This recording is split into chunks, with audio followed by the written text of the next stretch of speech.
Hi, my name is Einar Gunnarsson. I am the ambassador of Iceland to the World Trade Organization and also the new chair of the WTO negotiating group on rules.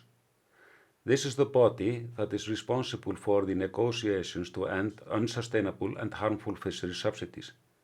First and foremost, I would like to sincerely thank all WTO members for entrusting me with this important responsibility. These negotiations are about ocean sustainability, an issue of increasing importance for people around the globe. At the WTO Ministerial Conference last June, members adopted a historic agreement on fisheries subsidies, the fruit of many years of negotiations. This agreement represents a major step toward more sustainable oceans by establishing binding disciplines on harmful fisheries subsidies in line with SDG 14.6.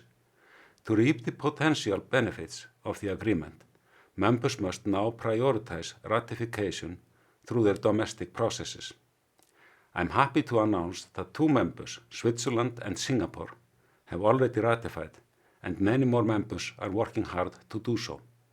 Members have also established a fish fund to support developing and least developed members in implementing their obligations.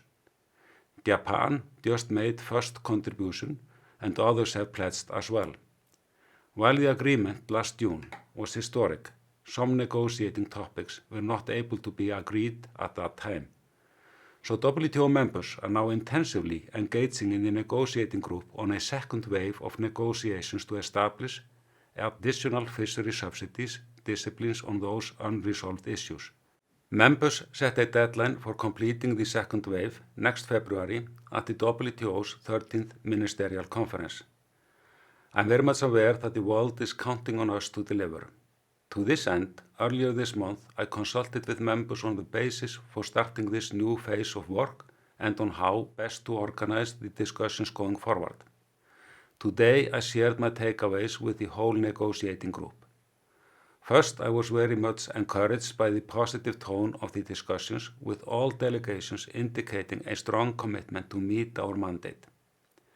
And second, it is clear that the prior work on the outstanding issues will help us greatly in this new task, as that work somehow reflects, at least conceptually, most pieces of the puzzle that needs to be assembled.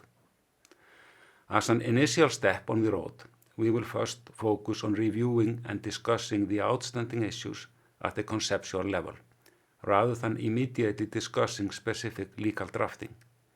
The aim is to provide us with a sound basis for moving efficiently into a text-based process. We will hold our first so-called Fish Week in the week of 20th of March. In closing, I have immense confidence in the members of the WTO, given what they accomplished at the MC12. This also leads me to have very high expectations of them. Working together in the negotiating group on rules, I am convinced that we will be able to fulfill the mandate set by our ministers.